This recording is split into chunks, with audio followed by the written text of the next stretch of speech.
reshuffle itu bisa saja dilakukan oleh presiden kapanpun presiden mau.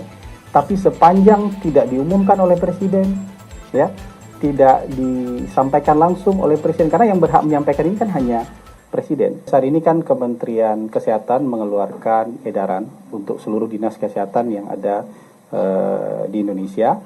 Ini bentuk kewaspadaan. Karena kita sadar di beberapa negara tetangga ada peningkatan kasus COVID lagi. Di negara kita juga ditemukan beberapa kasus positif. Yang tertinggi mungkin minggu ke-19 kemarin 3,68% positivity rate-nya. Jadi kalau dari 100 orang diuji spesimennya, ada 3,68 atau hampir 4 orang yang terindikasi positif. Ini bentuk kewaspadaan, ya.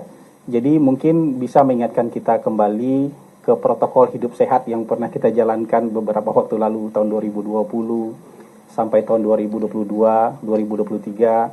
Misalnya kembali membiasakan mencuci tangan, ya, membiasakan diri kalau badan gak enak atau flu, kemudian menggunakan masker supaya tidak menulari orang lain. Belum tentu itu COVID, tapi ini lebih bentuk kewaspadaan. Dan membiasakan diri lagi kalau ada gejala-gejala gak enak badan, pusing, flu, sakit tenggorokan, periksakan diri ke dokter supaya nanti kita bisa deteksi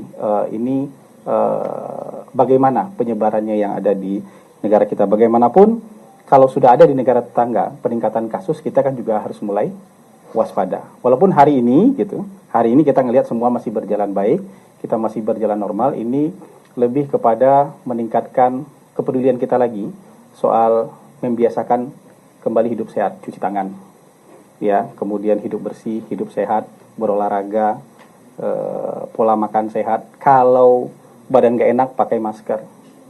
Kurangi interaksi dengan orang kalau badannya lagi gak enak. Atau kalau betul-betul gak enak, periksakan diri ke rumah sakit atau ke dokter supaya bisa diketahui lebih lanjut. Jadi ini bukan buat nakut-nakutin, ya. Ini bukan buat menakut-nakuti, tapi harus waspada wajib. Ya, karena kita sudah pernah melewati pengalaman seperti ini, maka waspada itu wajib. Gitu. Pak, ya. Isu reshuffle itu apa itu? Isu reshuffle, Pak, ini sudah agak ada menteri-menteri yang saya siap berhentikan gitu. Kayaknya isu ini hangat terus ya. Isu ini hangat terus. Lagi-lagi saya mau menyampaikan kepada teman-teman, semua informasi yang beredar di luar tentu sifatnya masih spekulasi, ya kan? Walaupun reshuffle itu bisa saja dilakukan oleh presiden kapanpun presiden mau, tapi sepanjang tidak diumumkan oleh presiden, ya, tidak disampaikan langsung oleh presiden, karena yang berhak menyampaikan ini kan hanya presiden. Orang yang di luar kan nebak-nebak aja, melakukan spekulasi aja, atau aspirasi. Tolong ganti si ini, tolong ganti sini, itu bisa juga berupa aspirasi. Tapi presiden tentu punya penilaian yang menyeluruh, yang objektif. Apa kelebihan, apa kekurangan, masih dibutuhkan atau tidak, ini masih bisa dipertahankan atau tidak. Presiden tentu punya penilaian yang lebih menyeluruh dan hanya presiden yang tahu. Karena ini hak prerogatif presiden. Jadi suara-suara di luar anggap aja bagian dari bunga-bunga demokrasi lah, ya, anggap aja bagian dari bunga-bunga demokrasi. Apakah akan ada? Ya, reshuffle itu sesuatu hal yang mungkin saja terjadi. Tapi kapan dan siapa orang yang akan terkena reshuffle itu betul-betul hak prerogatif presiden. Presiden umumkan juga kemarin, ya kan? Itu berlaku umum. Jadi kalau tidak bisa mengikuti apa yang diinginkan oleh presiden sesuai dengan tugas mandat, atau tidak bisa menjalankan pemerintahan yang bersih, yang tidak korupsi, yang tidak mencuri uang rakyat, ya sebaiknya mengundurkan diri sebelum saya berhentikan. Kan itu pernyataan presiden kemarin. Ini peringatan secara umum dan itu berlaku buat siapa saja, tidak ditujukan ke orang-orang atau nama-nama tertentu, kira-kira begitu. Bang, izin Pak, mungkin Bang, terkait dengan IMF, Bang, kan ini sudah diproyeksikan angka pengangguran naik sekitar 5% ya, Bang. Terus tanggapan dari istana seperti apa? Dan ini kan juga belakangan masih banyak badai PHK ya, Bang. sebetulnya realisasi pemerintah yang memiliki visi 19 juta tenaga kerja, lapangan kerja ke depannya seperti apa sih Bang? Sejauh ini update-nya?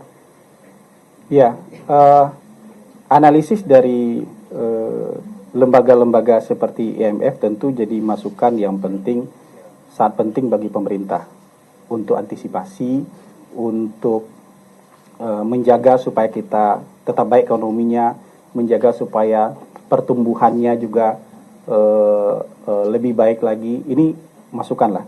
Tapi teman-teman, kalau kita lihat, saya cek sebentar ya, apakah saya punya data. Mungkin ada sedikit data yang bisa disampaikan.